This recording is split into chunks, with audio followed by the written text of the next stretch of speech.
एक गांव में बहुत पुराना फोन बूथ था। एक दिन चिराग फोन बूथ पे गया अपने कुछ दोस्तों के साथ।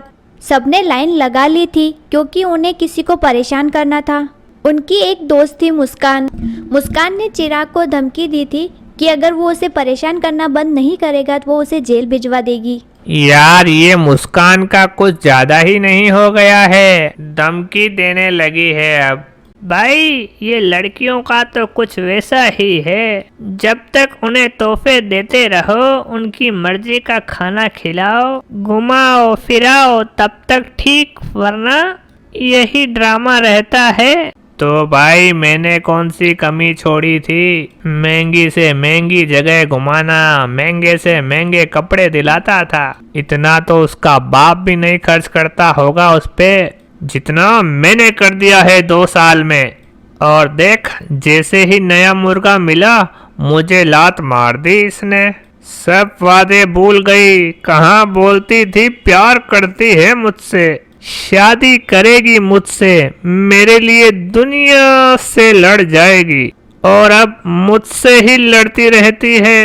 पहले मैं नाराज होता था तो कहती थी कि वो मर जाएगी अगर मैंने उससे बात नहीं की तो, और अब देख मुझे ही मरने की धमकी देती है। वो नया वाला लड़का तुझसे ज्यादा अमीर है और उसे महंगी गाड़ियों में घुमाता है। तो भाई अब समझ जा, आजकल प्यार नहीं पैसा बोलता है, पैसा। ना ना ना ना भाई ना, मैं उसे अपनी जिंदगी का मजाक बनाने तो नहीं दूंगा। उसे सबक तो सिखाना पड़ेगा, उसे भी तो पता चले कि मुझसे पंगे लेने का क्या मतलब है। चिराग उसी पुराने फोन बूथ पर जाता है अपने दोस्तों के साथ और मुस्कान का नंबर डायल करना शुरू करता है। फोन लगते ही, क्यों जी, क्या कहा था तुमने, परेशान करूंगा तो जेल भिजवा दोगी मुझे? आओ अब मैं तुम्हारे गांव के पास वाले टेलीफोन बूथ में हूँ। आओ आओ मुझे मारो, आओ। नहीं सुधरेगा तू, रुक अभी आती हो और तुझे जिंदगी भर का सबक सिखाती हूँ। असली मर्द है तो वहीं इंतजार कर मेरा। ये कहकर गुस्से में मुस्कान फोन रख देती है और मुस्कान गुस्से में घर से निकलती है। जैसे ही वह फोन बूथ के पास पहुंचती है, वह देखती है किसी ने चिराग और उसके दोस्तों को मार दिया है। उन लोगों के गले में फोन की तार लिपटी हुई थी। मुस्कान ये देखकर डर जाती है और चुपचाप वापस घर चली जाती है। अगली सुबह गांव में एक नया कबाड़ी वाला आया जिसका नाम टिल्लू था। कबाड़ी वाला गांव में घुस जाता है। उसे अंदाजा नहीं था कि उसने कितनी बड़ी गलती की है। वो आगे बढ़ता है तभी उसकी नजर फोन बूथ पे पड़ती है। देखने में ये फोन बहुत मस्त लगता है, अगर मैं इसे उठा लूं और बेच दूं तो कैसा रहेगा? नहीं टिल्लो, तो ये नहीं कर सकता, पहले घरों की सफाई फिर बाद में इसकी। कबाड़ी वाला आगे बढ़ जाता है पर फोन बूथ को देखकर ऐसा लगा जैसे उसने टिल्लू की सारी बातें सुन ली हो। तभी फोन बूथ में से एक आवाज आती है, बेटा टिल्लू एक फोन तो कर ले। ये कौन बोला? इसको हमारा नाम कैसे मालूम? कौन है जो जासूस है? फोन बूथ से एक चुड़ैल निकल कर आती है और वह टिल्लू के सामने आकर खड़ी हो जाती है। चुड़ैल को देख टिल्लू हैरान रह जाता है। चुड़ैल टिल्लू के सामने अपना मुंह ढककर आती है। तुम कौन हो? वैसे सुंदर तो बहुत हो, अपना चेहरा दिखाओ ना।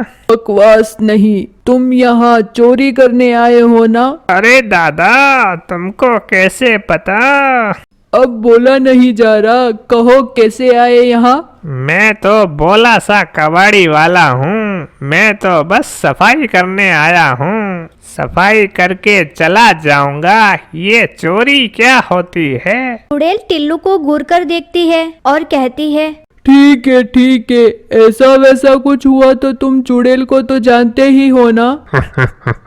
बड़ी आई चुड़ैल, टिल्लू किसी से नहीं डरता है।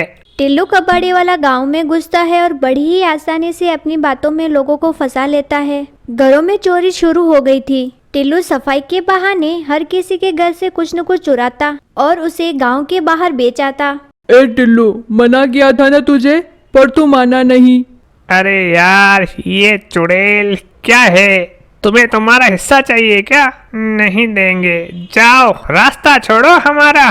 तेरी माँ का फोन आया था, बस वही बताने के लिए रोका था। मेरी माँ का फोन तेरे फोन बूथ पे कैसे आया? ए चुड़ैल, तू लोगों को फंसा सकती है पर मुझे नहीं। टिल्लो नाम है मेरा। ये तो फंस ही नहीं रहा जाल में, अब क्या करूं? चुड़ैल फोन बूथ में बहुत सारा सोना रख देती है और टिल्लू से कहती है, अरे मैं तो तुझे उस फोन बूथ में रखे सोने को दिखा रही थी। तुझे लेना है तो ले, नहीं तो जा। टिल्लू लालच में आकर फोन बूथ में घुस जाता है। जैसे ही वह अंदर घुसता है, चुड़ैल उसका गला दबाकर उसे मार देती है और टिल्लू मर जाता है। गांव में कुछ साइंटिस्ट थे। उन्हें जब इस बात का पता चलता है तब वह सब इकट्ठा होकर इस बारे में चर्चा करते हैं। डॉक्टर धूमकेतु एक जाने माने साइंटिस्ट थे। गांव वालों ने साइंटिस्ट से सिफारिश लगाई फोन बूथ में बैठी चुड़ैल का पता लगाने का। धूमकेतु अपनी रिसर्च पर निकलते हैं। उड़ी बाबा, देखने में तो ये खतरनाक नहीं लगता है, फिर क्यों लोग मर रहे हैं इसके इर्द गिर्द? खैर, मेरा सबसे अच्छा और नया यंत्र फिर कब काम आएगा? पर सर, अगर यंत्र काम नहीं किया तो? साइंटिस्ट कांपते हुए हाथों से चेक करते हैं पर मशीन कुछ नहीं बोलती। उड़ी बाबा, काम करेगा, करेगा काम। देख देख देख तू उड़ी बाबा, ये मशीन बोलता क्यों नहीं? अगर ये नहीं बोला तो गांव वाले मुझे मारेंगे और मुझे गांव से फेंक देंगे, सो अलग। मशीन काम नहीं करती है तो खुद को बचाने के लिए साइंटिस्ट गांव वालों से कहते हैं, उड़ी बाबा, मशीन नहीं चली इसमें, इसका मतलब कि कोई भूत या चुड़ैल इसमें नहीं है। कहीं मशीन तो खराब नहीं? उड़ी बाबा, अब क्या बोलूं? मशीन खराब नहीं है, फोन बूथ में चुड़ैल ही नहीं है। मशीन तो अभी नया है और सिर्फ मेरे पास है। गांव वाले खुश हो जाते हैं। अब हमें कोई तकलीफ नहीं होगी फिर। खामखा अफवाह फैलाई हुई थी। अब हम इस फोन बूथ से अपने रिश्तेदारों को फोन कर सकेंगे। बहुत दिन हो गए भाई से बात नहीं हुई है, आज तो बहुत खुलकर बात होगी। भाई, सब लाइन में आना, देखो मुखिया हैं हम इस गांव के, फिर भी हम भी कतार में हैं। सब जने अपने परिजनों से बात कर कर खुश हो जाते हैं और सब अपने अपने घर चले जाते हैं। शाम को एक औरत फोन बूथ पर आती है अपनी सहेली से बात करने के लिए। औरत अपनी सहेली से बात करने लगती है, तभी पीछे से चुड़ैल आ जाती है। क्या कर रही हो दोस्त? बात कर रही हो सहेली से? कौन हो तुम और मेरे पीछे क्या कर रही हो? मैं कौन? मैं चुड़ैल, भूल गई क्या? पर तुम तो नहीं थी ना? ऐसा किसने बोला? उस साइंटिस्ट ने ना? पर वो तो सबके जाने के बाद ही मर गया था। फर्जी खोज थी उस मशीन की। गांव वालों से बच गया तो मैंने उनका काम पूरा कर दिया। औरत फोन छोड़कर भागने लगती है और चिल्लाने लगती है, बचाओ बचाओ।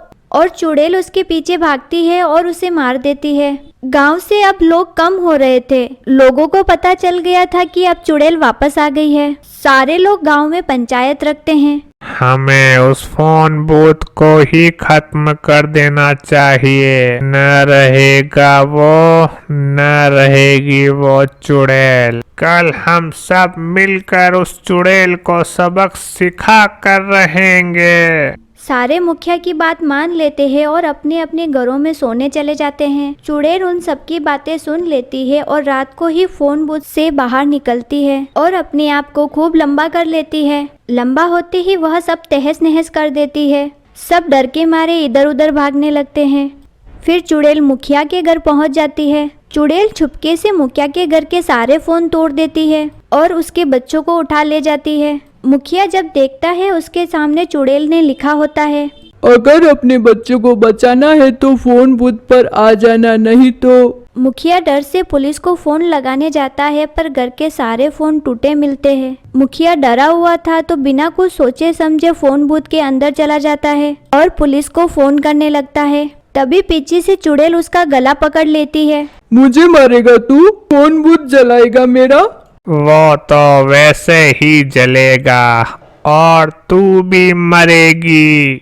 तभी बाहर कुछ लोग फोन बूथ पर पेट्रोल डाल देते हैं। चुड़ैल जैसे ही ये देखने के लिए पलटती है तो दो आदमी जब तक मुखिया को बाहर खींच लेते हैं। तभी एक गांव वाला माचिस जलाकर फोन बूथ पर आग लगा देता है। फोन बूथ जलते ही चुड़ैल भी जल जाती है और उस गांव से चुड़ैल का साया हमेशा के लिए खत्म हो जाता है।